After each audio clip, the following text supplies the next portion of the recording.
तेरे घर में कभी कोई बुढ़ा होने ना पाएगा। ऐसे खादिम खुदा ऐसे खिदमत करने वाले ढूंढ रहा है जो उसकी इज्जत करे, जो सब कुछ उसकी मर्जी और मंशा के मुताबिक करे।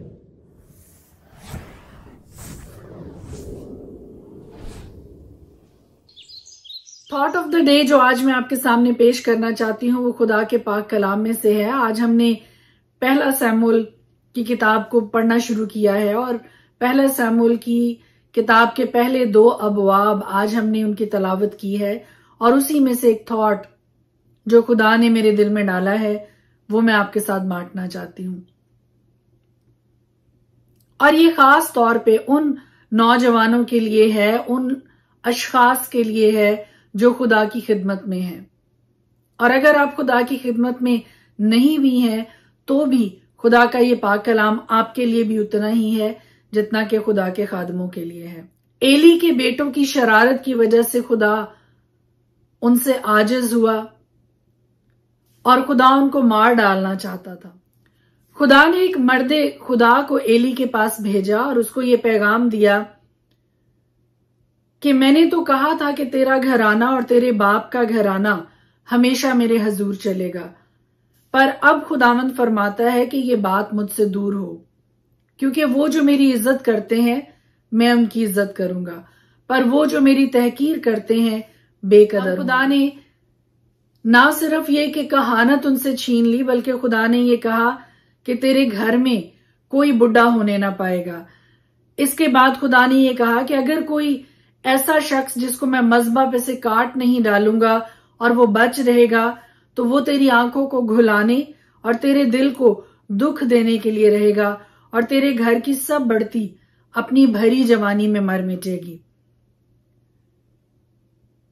और फिर खुदा ने साफ साफ उस मर्दे खुदा के वसीला से एली से कलाम किया और उससे ये कहा कि तेरे दोनों बेटे हुफनी और फिनेहास एक ही दिन में मर जाएंगे। और ये सारी की सारी आफतें, ये सारे के सारे अजाब जो खुदा ने अपने मर्दे खुदा के वसीला से एली तक पहुंचाए, एली भी खुदा का ममसू था, एली भी खुदा का खादिम था, लेकिन क्यों ये सारी आफतें एली पर आई? क्यों खुदा एली के खानदान के खिलाफ हो गया कि खुदा ने यहां तक कहा वो जो खुदा का ममसू, खुदा का चुना हुआ, खुदा की कहानत के लिए ममसू हुआ शख्स, खुदा ने यहां तक ये कहा कि ऐसा होगा कि हर एक शख्स जो तेरे घर में बच रहेगा एक टुकड़े चांदी और रोटी के एक गिरदे के लिए उसके सामने आकर सजदा करेगा और कहेगा कि कहानत का कोई काम मुझे दे दीजिए ताकि मैं रोटी का निवाला खा सकूं। और जानते हैं कि क्यों खुदा के ममसू की हालत इस हद तक खराब हुई। ने ये पैगाम भी अपने मर्दे खुदा के वसीला से एली के कानों में पहुंचाया और मैं अपने लिए एक वफादार काहिन बर्पा करूंगा जो सब कुछ से मतलब सब कुछ मेरी मर्जी और मंशा के मुताबिक करेगा और मैं उसके लिए एक पायदार घर बनाऊंगा और वो हमेशा मेरे ममसू के आगे आगे। पहली बात खुदा ने एली को ये बताई, वो जो मेरी इज्जत करते हैं मैं उनकी इज्जत करूंगा, पर वो जो मेरी तहकीर करते हैं बेकदर होंगे। आप खिदमत में हैं या नहीं हैं? बतौर ईमान खुदा का कलाम सिरेहन सफाई के साथ मेरे लिए, आपके लिए, सीख मेरे लिए और आपके लिए ये है कि खुदा ने एली को उस मर्दे खुदा के वसीला से कलाम किया और उससे ये फरमाया कि ये बात मुझसे दूर हो। क्या बात? क्योंकि वो जो मेरी इज्जत करते हैं मैं उनकी इज्जत करूंगा और वो जो मेरी तहकीर करते हैं बेकदर। फिर खुदा ने दूसरी बात जो एली तक पहुंचाई और जो खुदा की रिक्वायरमेंट है हम में से हर एक से, वो क्या है? खुदा की खिदमत में है, किसी भी तरीके से आप खुदा की खिदमत करते हैं, चाहे वो गा के है, चाहे वो बजा के है, चाहे वो कलाम सुना के है, अगर आप खुदा की खिदमत में जुटे हुए हैं तो ये 2-3 बातें हैं जिनका खास ख्याल रखिएगा। पहली बात, खुदा की इज्जत में कभी कमी ना आने पाए। दूसरी बात, वफादारी, क्योंकि खुदा ने ये कहा कि मैं अपने लिए एक वफादार काहिन बर्पा करूंगा। एली को रिजेक्ट करने के बाद खुदा ने उससे ये कहा, यकीनन खुदा ने उसमें वफादारी की कमी देखी, वफादारी की कमी पाई, तो खुदा ने ये कहा कि मैं अपने लिए एक वफादार काहिन बर्पा करूंगा। तीसरी बात जो बड़ी इंपॉर्टेंट है और वो ये है कि जो सब कुछ मेरी मर्जी और मेरी मंशा के मुताबिक करे। ऐसे खादिम खुदा ऐसे खिदमत करने वाले ढूंढ रहा है जो उसकी इज्जत करें, जो सब कुछ उसकी मर्जी और मंशा के मुताबिक करें और जो वफादार हो। अगर आप किसी भी वे में खुदा की खिदमत में हैं तो ये तीन बातें, ये तीन क्वालिटीज अपने अंदर पैदा करें, क्योंकि खुदा ने साफ साफ एली से ये कलाम किया, उस मर्द खुदा के वसीला से ये कहा कि ये वो तीन बातें हैं जो मैं उस नए काहिन में जो तेरे बाद आएगा उसके अंदर मौजूद होंगी। और अगर उस नए आने वाले काहिन में खुदा ये बातें देखना चाहता है तो खुदा यही बातें, यही चीजें, यही क्वालिटीज खुदा हर उस शख्स में देखना चाहता है जो आज उसकी खिदमत में लगा हुआ है। आइए हम मिलकर खुदा की इज्जत में, खुदा के ऑनर में, खुदा की ताजीम में और ज्यादा इजाफा करने का सबब। और दूसरी बात, खुदा के वफादार खिदमत करने वाले बनिए, खुदा के वफादार खादिम बनिए। तीसरी बात, सब कुछ खुदा की मर्जी और मंशा के मुताबिक करने वाले बनिए। May God bless you. खुदा हर एक के साथ हो और सब बातों में खुदा की मर्जी और मंशा को पूरा कीजिए। आमीन। खुदा के पाक कलाम में से आज हम देखेंगे पहला तसल्लीकियों उसका 2 बाब। ए भाइयों, तुम आप जानते हो कि हमारा तुम्हारे पास आना बेफायदा ना हुआ, बल्कि तुमको मालूम ही है कि बावजूद पेशतर फिलिप्पी में दुख उठाने और बेइज्जत होने के हमको अपने खुदा में ये दिलेरी हासिल हुई कि खुदा की खुशखबरी बड़ी जांफिशानी से तुम्हें सुनाए, क्योंकि हमारी नसीहत ना गुमराही से है, ना नापाकी से, ना फरेब के साथ, बल्कि जैसे खुदा ने हमको मकबूल करके खुशखबरी हमारे स्पुर्द की वैसे ही हम बयान करते हैं, आदमियों को नहीं बल्कि खुदा को खुश करने के लिए जो हमारे दिलों को आजमाता है, क्योंकि तुमको मालूम ही है कि ना कभी हमारे कलाम में खुशामद पाई गई, ना वो लालच का पर्दा बना। खुदा इसका गवाह है। और हम ना आदमियों से इज्जत चाहते थे, ना तुमसे, ना औरों से, अगरचे मसीह के रसूल होने के बायस तुम पर बोझ डाल सकते थे, बल्कि जिस तरह माँ अपने बच्चों को पालती है उसी तरह हम तुम्हारे दरमियान नरमी के साथ रहे, और उसी तरह हम तुम बहुत मुश्ताक होकर ना फक्त खुदा की खुशखबरी बल्कि अपनी जान तक भी तुम्हें दे देने को राजी थे, इस वास्ते कि तुम हमारे प्यारे हो गए थे। क्योंकि ए भाइयों, तुमको हमारी मेहनत और मुशक्कत याद होगी कि हमने तुम में से किसी पर बोझ ना डालने की गर्ज से रात दिन मेहनत मजदूरी करके तुम्हें खुदा की खुशखबरी की मुनादी की। तुम भी गवाह हो और खुदा भी कि तुमसे जो ईमान लाए हो हम कैसी पाकीज़गी और रास्तबाजी और बेऐबी के साथ पेश आए। चुनाचे तुम जानते हो कि जिस तरह बाप अपने बच्चों के साथ करता है, उसी तरह हम भी तुम में से हर एक को नसीहत करते और दिलासा देते और समझाते रहे, ताकि तुम्हारा चाल चलन खुदा के लायक हो जो तुम्हें अपनी बादशाही और जलाल में बुलाता है।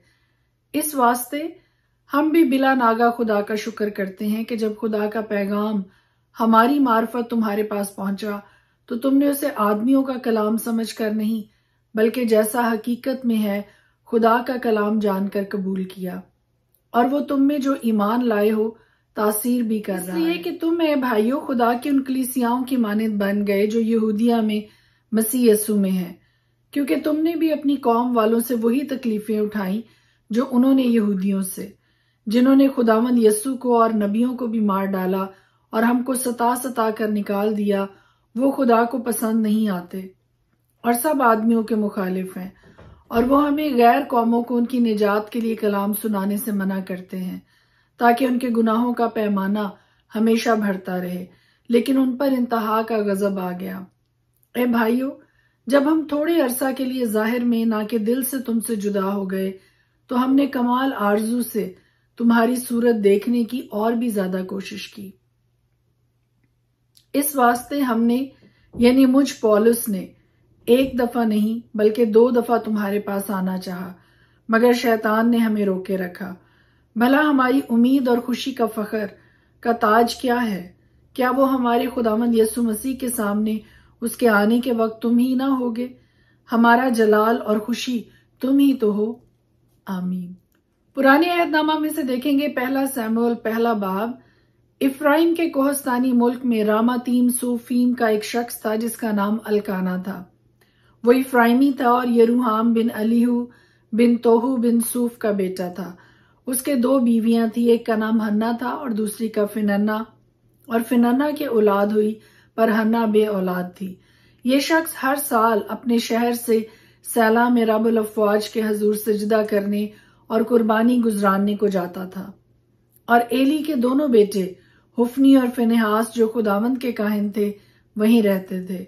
और जिस दिन अलकाना ज़बीहा गुजरानता वो अपनी बीवी फिनन्ना को और उसके सब बेटे बेटियों को हिस्से देता था, पर हन्ना को दूना हिस्सा दिया करता था, इसलिए कि वो हन्ना को चाहता। लेकिन खुदावंद ने उसका रहम बंद कर रखा था और उसकी सौत उसे कुढ़ाने के लिए बेतरह छेड़ती थी, क्योंकि खुदावंद ने उसका रहम बंद कर रखा था।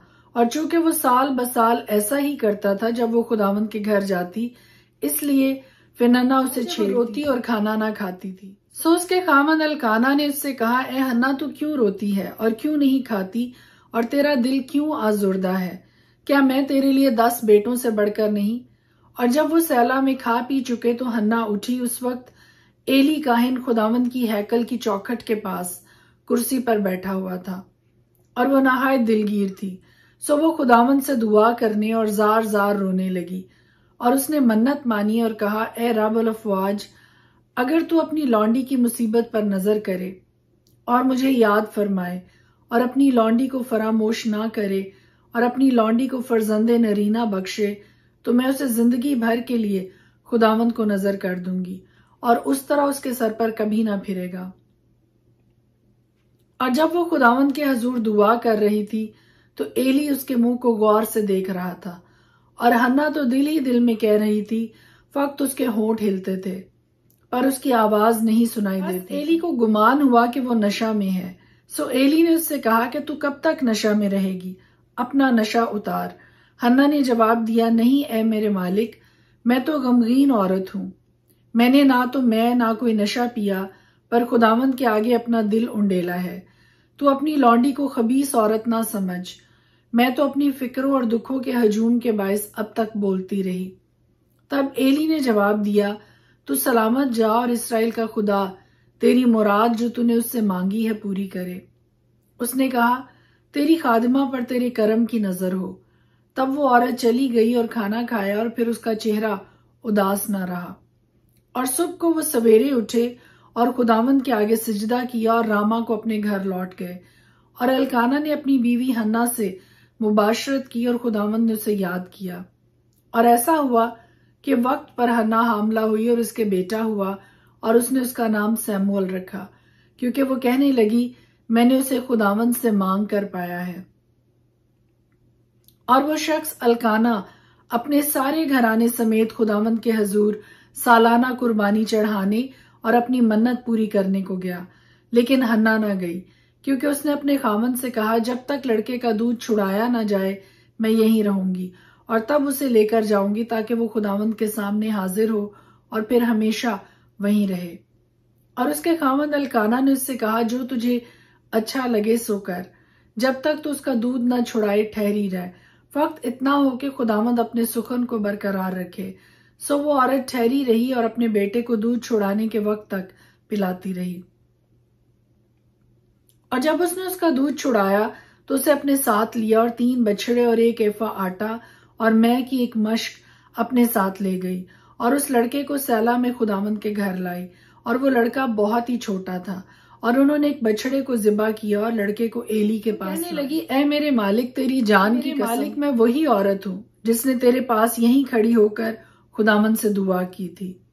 मैंने इस लड़के के लिए दुआ की थी और खुदावंद ने मेरी मुराद जो मैंने उससे मांगी पूरी की, इसीलिए मैंने भी इसे खुदावंद को दे दिया। ये अपनी जिंदगी भर के लिए खुदावंद को दे दिया गया है।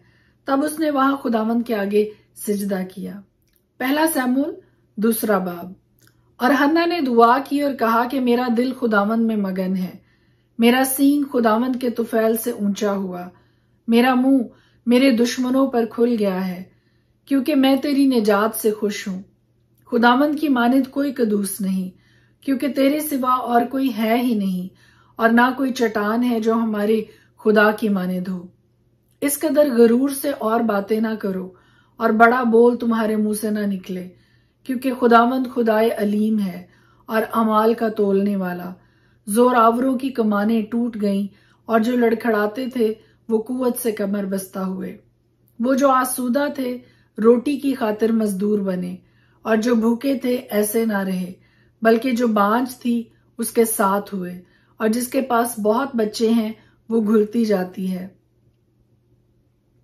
खुदावंद मारता है और जिलाता है, वही कब्र में उतारता और उससे निकालता है। खुदावंद मस्कीन कर देता और दौलतमंद बनाता है, वही पस्त करता और सरफराज भी करता है। वो गरीब को खाक पर से उठाता और कंगाल को घूरे में से निकाल कर खड़ा करता है, ताकि इनको शाहजादों के साथ बिठाए और जलाल के तख्त के वारिस बनाए, क्योंकि जमीन के सतून खुदावंद के हैं। उसने दुनिया को उन्हीं पर कायम किया है। वो अपने मुकद्दसों के पांव को संभाले रहेगा, पर शरीर अंधेरे में खामोश किए जाएंगे, क्योंकि कुव्वत ही से कोई फतह नहीं पाएगा। जो खुदावंद से झगड़ते हैं वो टुकड़े टुकड़े कर दिए जाएंगे। वो उनके खिलाफ आसमान में गरजेगा।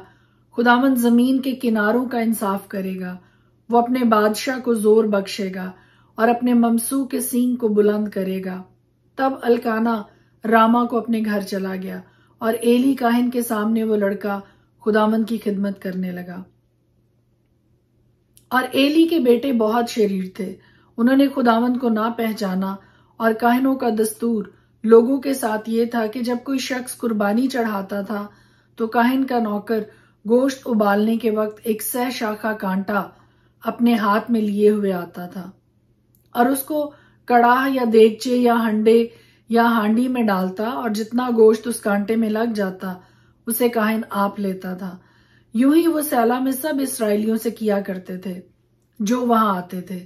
बल्कि चर्बी जलाने से पहले काहिन का नौकर आ मौजूद होता और उस शख्स से जो कुर्बानी चढ़ाता ये कहने लगता था कि काहिन के लिए कबाब के वास्ते गोश्त दे, क्योंकि वो तुझसे उबला हुआ गोश्त नहीं बल्कि कच्चा ले। वो शख्स ये कहता कि अभी वो चर्बी को जरूर जलाएंगे, तब जितना तेरा जी चाहे ले लेना, तो वो उसे जवाब देता, नहीं तो मुझे अभी दे, नहीं तो मैं छीन कर ले जाऊंगा। सो उन जवानों का गुनाह खुदावंद के हजूर बहुत बड़ा था, क्योंकि लोग खुदावंद की कुर्बानी से घिन करने लगे थे। पर सैमुअल जो लड़का था कुतान का अफूद पहने हुए खुदावंद के हजूर खिदमत करता था, और उसकी माँ उसके लिए एक छोटा सा जुबा बनाकर साल ब साल लाती जब वो अपने खामन के साथ सालाना कुर्बानी चढ़ाने आती थी। और एली ने अल्काना और उसकी बीवी को दुआ दी और कहा, खुदावंद तुझको इस औरत से उस कर्ज के एवज में जो खुदावंद को दिया गया नस्ल दे। फिर वो अपने घर खुदावंद ने हन्ना पर नजर की और वो हामला हुई, और उसके 3 बेटे और 2 बेटियां हुई, और वो लड़का सैमुअल खुदावंद के हजूर बढ़ता गया। और एली बहुत बुढ़ा हो गया था, और उसने सब कुछ सुना कि उसके बेटे सारे इसराइल से क्या क्या करते हैं, और उन औरतों से जो खैमा इज्तिमा के दरवाजा पर खिदमत करती थी हम आगोशी करते हैं। और उसने उनसे कहा, तुम ऐसा क्यों करते हो? क्योंकि मैं तुम्हारी बदजातियां तमाम कौम से सुनता हूं।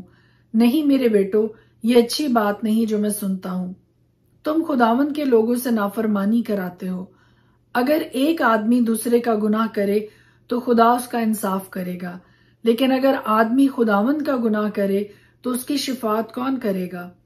बावजूद इसके कि उन्होंने अपने बाप का कहा ना माना, क्योंकि खुदावंद उनको मार डालना चाहता था। और वो लड़का सैमुअल बढ़ता गया और खुदावंद और इंसान दोनों का मकबूल था।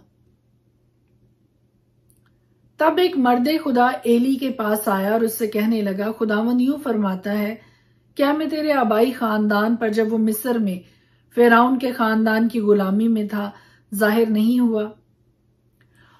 और क्या मैंने उसे बनी इसराइल के सब कबीलों में से चुन ना लिया ताकि वो मेरा काहिन हो और मेरे मज़बा के पास जाकर बखूर जलाए और मेरे हजूर अफूद पहने? और क्या मैंने सब कुर्बानियां जो बनी इसराइल आग से गुजरानते हैं तेरे बाप को ना दी? बस तुम क्यों मेरे उस ज़बिया और हदिया को, जिनका हुक्म मैंने अपने मस्कन में दिया, लात मारते हो? और क्यों तू अपने बेटों की मुझसे ज्यादा इज्जत करता है, ताकि तुम मेरी कौम इसराइल के अच्छे से अच्छे हदियों को खाकर मोटे बनो? इसलिए खुदावंद इसराइल का खुदा फरमाता है कि मैंने तो कहा था कि तेरा घराना और तेरे बाप का घराना हमेशा मेरे हजूर चलेगा, पर अब खुदावंद फरमाता है कि ये बात मुझसे दूर हो, क्योंकि वो जो मेरी इज्जत करते हैं मैं उनकी इज्जत करूंगा, पर वो जो मेरी तहकीर करते हैं बेकदर होंगे। देख, वो दिन आते हैं कि मैं तेरा बाजू और तेरे बाप के घराने का बाजू काट डालूंगा, कि तेरे घर में कोई बुढ़ा ना होने पाएगा, और तू मेरे मस्कन की मुसीबत देखेगा, बावजूद उस सारी दौलत के जो खुदा इसराइल को देगा। और तेरे घर में कभी कोई बुढ़ा होने ना पाएगा। और तेरे जिस आदमी को मैं अपने मजबा से काट नहीं डालूंगा, वो तेरी आंखों को घुलाने और तेरे दिल को दुख देने के लिए रहेगा। और तेरे घर की सब बढ़ती अपनी भरी जवानी में मर मिटेगी। और जो कुछ तेरे दोनों बेटों हुफनी और फिनेहास पर नाजिल होगा, वही तेरे लिए निशान ठहरेगा। वो दोनों एक ही दिन मर जाएंगे, और मैं अपने लिए एक वफादार काहिन बर्पा करूंगा, जो सब कुछ मेरी मर्जी और मंशा के मुताबिक करेगा। और मैं उसके लिए एक पायदार घर बनाऊंगा, और वो हमेशा मेरे ममसू के आगे आगे चलेगा। और ऐसा होगा कि हर एक शख्स जो तेरे घर में बच रहेगा, एक टुकड़े चांदी और रोटी के एक गिरदे के लिए उसके सामने आकर सजदा करेगा और कहेगा कि कहानत का कोई काम मुझे दे दीजिए, ताकि मैं रोटी का निवाला खा सकूं। खुदा के पाक कलाम के पढ़े और सुने जाने पर उसकी खास बरकत हो। आमीन।